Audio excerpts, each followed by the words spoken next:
Well, first on the KellyFile tonight, new reaction from the Department of Homeland Security to a judge's finding that it is encouraging human smugglers along our southern border and that its actions are dangerous and unconscionable.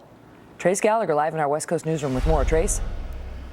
And remember, Megan, this all centers around the case of a woman from El Salvador who's living in this country illegally, who paid a known human trafficker to smuggle her 10-year-old daughter into the U.S. The smuggler was caught and convicted. The judge who sentenced that smuggler wrote a scathing opinion because instead of this smuggling conspiracy being broken up by the feds, the Department of Homeland Security helped complete the conspiracy by delivering the 10-year-old to her mom. The mother was not arrested, charged, or deported. And as the judge noted, it was the fourth time DHS had done that in a 4-week period. The judge wrote, quoting here, "If the human traffickers are successful, mission accomplished. Even if their co-conspirators are unsuccessful, the government will finish the job of the human traffickers. Mission still accomplished." The judge says there was no excuse, but DHS did offer this statement. Again, quoting here, "The Department of Homeland Security adheres to the Trafficking Victims Protection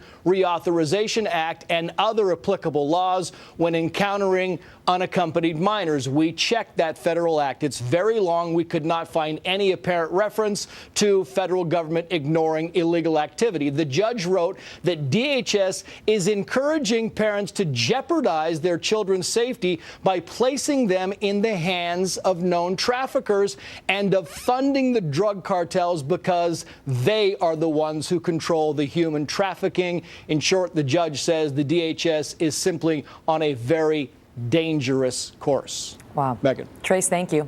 Joining me now with more is Jay Sekulow. He's Chief Legal Counsel for the American Center for Law and Justice. And I want to talk to you about this case, Jay, because this judge was brutal on the administration. I mean, outright accusing them of unconscionable behavior and of dangerous behavior, endangering children. But it's the third time in a week they've gotten hit by these judges. In this one, the judge said the DHS has simply chosen not to enforce the U.S.'s border security laws. Earlier, a Clinton appointee to the federal bench came out and said the government appears to adopt a cavalier attitude that the president should be permitted to convey orders through the executive branch without public oversight, to engage in what is in effect governance by secret law. That was in another case. And then earlier, when they were talking about the NSA program, a different judge said, "I cannot imagine a more indiscriminate and arbitrary invasion than this, accusing the government of Orwellian behavior." What is going on? Well, I think what's happening is the president's style of leadership, which is government by decree rather than government by the rule of law, is starting to be noticed by the federal judiciary, and it's bipartisan in its approach. I mean, you've got judges that were appointed by Republicans and judges that were appointed by Democrats that have noticed this. You take the case involving the border situation. I mean, the idea that sex traffickers, this is a huge problem. Human trafficking is a huge problem right here in the United States. We've done a lot of legislation on this issue. And Megan, the judge was right in pointing out that you are basically, the federal government is encouraging this kind of human trafficking. And who's to say that these groups, these cartels that engage in this illegal activity, are going to deliver the child, no matter where your sympathy might lead with the child reunited with the mother who's not here legally? Putting all of that aside, who's trusting these traffickers to do this in the United States is in essence encouraging it? On the NSA issue, Judge Leon, I've had cases in front of him before in the district court there in the District of Columbia, another well-respected judge, said, look, the United States NSA surveillance program is broader than any program we've had in our history. It applies to every American citizen. And again, it's not a targeted security. I'm all in favor of national security. I worked on the Patriot Act. Because you sort of see a theme emerging here. The first judge, they have chosen not to enforce our border security laws. The second judge, he's trying to avoid public oversight to engage in governance by secret law. And the third judge talking about how this is an almost Orwellian government we're dealing with now.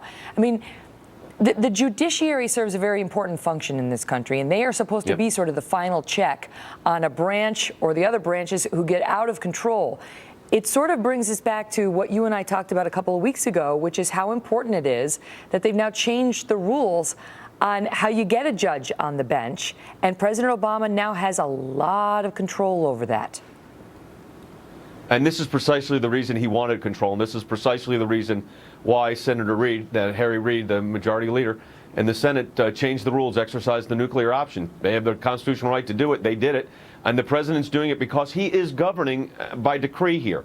And if you look at the common theme, and I think you're absolutely right, Megan, through all three of these cases, and there's others as well, the common theme is the government leadership, the president in this particular case, is utilizing, whether it's decrees, whether it's executive orders that he claims executive privilege on, whether it's the NSA or Homeland Security, engaging in, gross overreach of their capabilities and legal requirements. It's the same theme. It is government by decree. That's great if you're a monarch, but that's not the way it works in a constitutional republic. And the federal judiciary is now doing its role and serving the checks and balances. But you're right. The rules could change drastically. The president has 3 more years of nominations, and continue to be a Democratic majority in the United States Senate. He may just be able to push through enough judges to get exactly what he wants. We'll see. Wow. All right, Jay. Thank you. Merry Christmas. Happy New Year. Whole bit. Thank you.